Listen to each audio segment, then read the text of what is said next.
Hello and welcome to The Window, brought to you by talkSPORT Bet. With the transfer window nearing its conclusion, there's only one thing for you to do.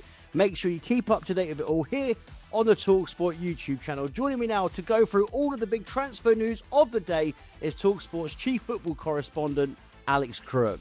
Alex, let's start with Alejandro Garnacho and his potential exit from Manchester United. He's been heavily linked to Chelsea over the last few months. I know, of course, there's been a lot of drama. He's been part of that Manchester United bomb squad. How close are we to seeing him in a Chelsea shirt? I think we're getting closer. I think it was always going to be one that would run towards the end of the window because obviously Chelsea know that Manchester United are willing sellers. There's clearly no way back for Garnacho at Old Trafford all the time. Ruben Amorim is in situ anyway after their very public fallout in the wake of last season's Europa League final. So I think Chelsea were always going to bide their time and try and get the price driven down, try and get him for a bargain fee. United have been asking for £50 million throughout the window, but I think where Chelsea are at an advantage, that Garnacho has rejected interest from other clubs, Bayern Munich reportedly amongst them, because he only wants to move to Stamford Bridge. So again, that strengthens Chelsea's hand.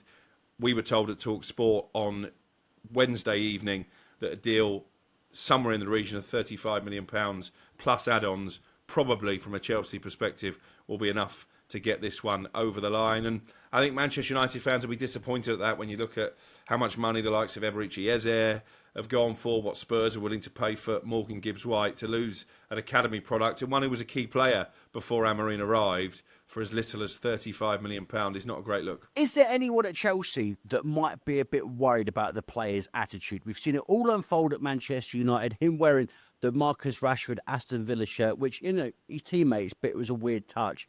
Is there anyone that could be a bit worried about his attitude? I was told, actually, there was a bit of a split. There's obviously a lot of different recruitment staff at Chelsea who all want to have their say on who comes in and who goes. I think this has been driven by Paul Winstanley, one of the two main sporting directors, alongside Lawrence Stewart. But I'm told there are other people at Chelsea who have raised those concerns about Garnacho's character. They took a risk with Jadon Sancho on loan in the second half of last season. Worked out okay, obviously scored in the conference final, but there was still whispers I was getting that he was regularly late for training and that Enzo Maresca had to turn a blind eye to that. So I think, yeah, I understand the question, but Chelsea obviously believe that the talent that he undoubtedly has, Garnacho, the raw ability, is worth taking a chance on. Garnacho's a little runt, isn't he? Running around with an attitude that I would be glad to see the back of if I was a Man United fan.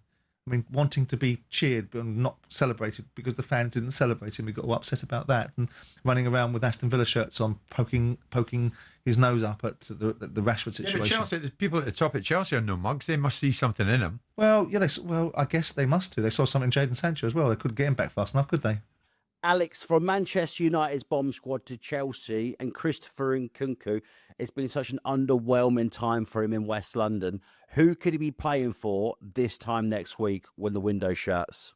Yeah, that's been a really poor signing. And actually, the signings at Chelsea have either been very hit or very miss, really, since Todd Bowley and Burdad Egbali came into the club. And Nkunku certainly is in the miss category. There was talk that he might end up at Bayern Munich or RB Leipzig back in the Bundesliga, but looks like he's off to AC Milan. A fee was agreed this morning, €37 million up front, €5 million in add-ons. A 5-year deal is on the table. It's not done yet because I think he has to agree to take a pay cut from what he's currently earning at Chelsea, but he's been given permission to undergo a medical. And this is one of those domino deals. Once he goes, then Chelsea can really advance on an Alejandro Garnacho or a Xavi Simons, and their attention will also turn to getting Nicholas Jackson off the payroll. Alex, we've already seen one major transfer hijacking this summer. Are we about to see another one with Xavi Simons?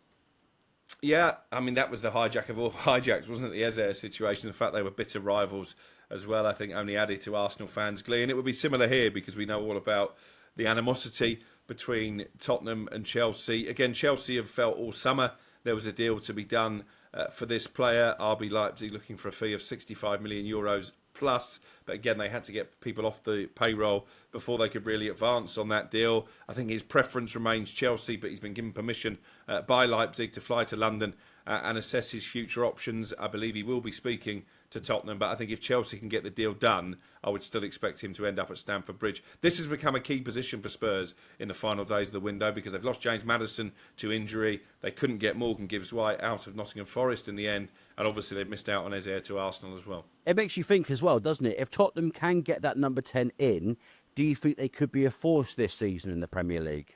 Yeah, they've got the manager now, haven't they, in Thomas Frank. And I think already we've seen the tactical flexibility from him that maybe, well, certainly Ange Postecoglou didn't display last season. They've won both games, really impressive against Manchester City. But the squad does still look a little bit light. The Champions League draw obviously takes place in the next couple of days. They're going to be in with the big boys in that competition. By Postecoglou's own admission, they struggled to balance playing in the Premier League and the Europa League last season. So I do think they're in need of some bodies. Alex, to finish off with, then it was confirmed this morning that Matheus Fernandes will be joining West Ham from Southampton. What's the transfer fee and what does the deal include? Well, the fee is £38 million plus, I'm told, another $3 million in add-ons, so in excess of $40 million, which I think was always the magic number that anybody wanting to prize him away from Southampton would have to hit. I've got to say they've been good sellers this summer. They got £42 million for Tyler Dibbling, as well, as much as their fans will be disappointed to see those two players go. Ultimately, when you're getting more than £80 million for two players who've been part of a relegated side, I think that's decent business. I like Fernandes. I think he's a very talented player. Did well under Ruben Amorim, actually, at Sporting. I wondered if he might try and reunite with him at Old Trafford.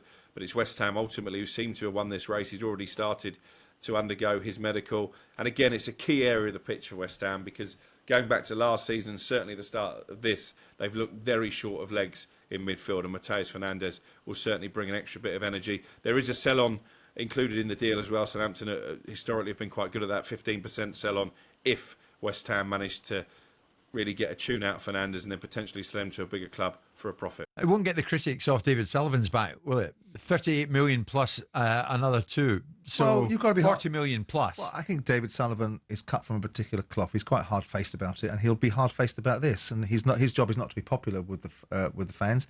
His job is to ensure that the football club is operating at a level of success that maintains what he wants through it in the same way as trying to achieve it for the fans.